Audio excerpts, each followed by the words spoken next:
Tron Ares is the latest and third movie in the Tron franchise. It was one that I was personally looking forward to as a fan, but I was also kind of skeptical about it, mainly because of Disney and its current state with legacy IP. And honestly, I was not really feeling the storyline of the grid essentially making its way into the real world. Even with my hesitations, I knew I was gonna go see it opening day. It's freaking Tron, man. I needed to see how this was going to be handled and where the story could really go. And after getting to the theater to go see it, I'm really here to tell you that this might be a perfect trilogy.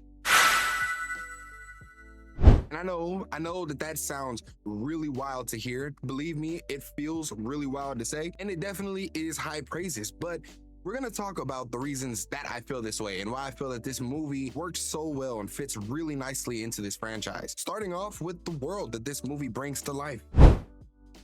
Tron Ares does a fantastic job at giving you a visual feast. Right from the jump, the opening sequence is full of Tron just everywhere. Bright lights, introduction to the grid, and the world itself looks so amazing. And it really is so true to Tron and the world that has been established since the 80s. From then on, it continues to be just great. Now, admittedly, the movie doesn't really take time to explore like the cities of the grid or show its nightlife like Tron Legacy did, but some shots that we get overlooking the horizon from a penthouse view type shows how alive this world really is. The suits for the programs, the Tron suits, they look awesome, and the vehicles look like so much fun. Introducing some new vehicle types that are just OP as hell, but also bringing back some classics like the Recognizer that really would be terrifying to see in person. The action that's brought here in this movie keeps to the same acrobatic style that the second film had, and it looks so badass, bro, with discs flying everywhere and light trails looking dope as hell. Even in the real world, when we get there, the atmosphere is very pleasing and looks pretty sick, even when these grid vehicles come in and just illuminate the city streets.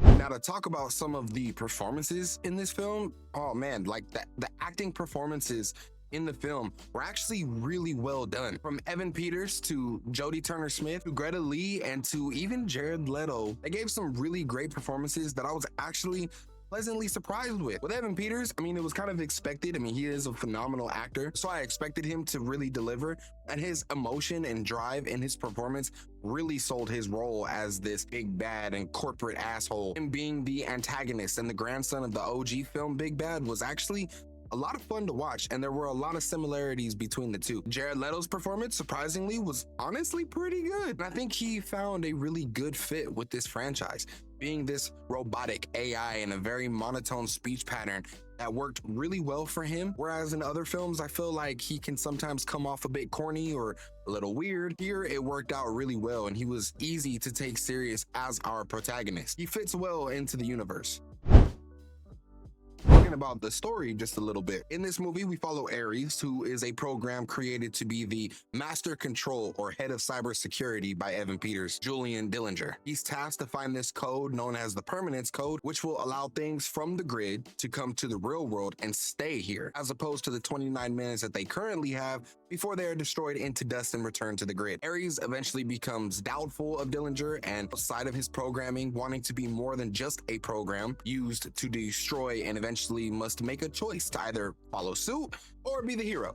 Now, truthfully, I had a lot of skepticism when it came to that story as it was shown in the trailers. The idea of this program essentially being used as a hitman and brought into the real world, I wasn't really a fan of, because I felt the story should always be on the grid. That's what Tron is, that's what it always was. In the original film and in Tron Legacy, most of the film was spent inside the grid. Now, it is true though that the original film does a decent blend of back and forth between the grid and showing what's going on in the real world, and this third movie really does follow that blueprint, and to my surprise, it actually worked out really great. We spend a decent amount of time on the grid, and the action that does take place there just feels so good within that world. Seeing the programs battle it out was really cool, really entertaining. The time that is spent in the real world is just as enjoyable and action-packed, with constant chases and fights and moments of tension that are really captivating. And in all honesty, the story actually makes sense to me now. I mean, with tech like that, it's obvious that somebody would try and bring expendable soldiers into the real world for a militant and profitable purpose. So I was good with the story. And the use of the music here does a lot to elevate some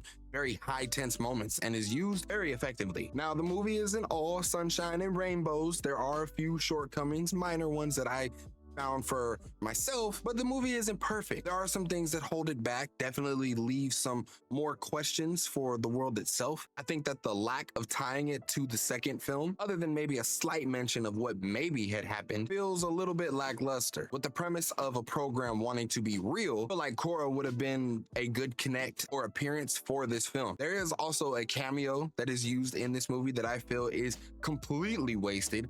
Got hella excited when I seen them pop up, but it was 20 seconds. And when it was over, it left me feeling a bit empty and like, what the hell, dude? Greta Lee's character, Eve, I did really like her. I thought she did a fantastic job in the film, but her little sidekick that she has, I felt was kind of annoying, especially early on in the film. He definitely grew on me a little bit towards the end, but he was obviously supposed to be this comedic relief, but I wasn't always feeling his quirky jokes. And lastly, it's kind of a personal nitpick, kind of connects to the first one that I mentioned, but they left what happened or what maybe happened to Sam Flynn so vague. It was so vague, and I would just like to know what the hell happened, because I feel like the events of the second film tie in so well with what is going on in this current one that it feels like Sam and Korra are two characters who would want to be here dealing with this. A little bit of a nitpick on my end. Now, overall for this film, I think that this movie was it was hella fun, man.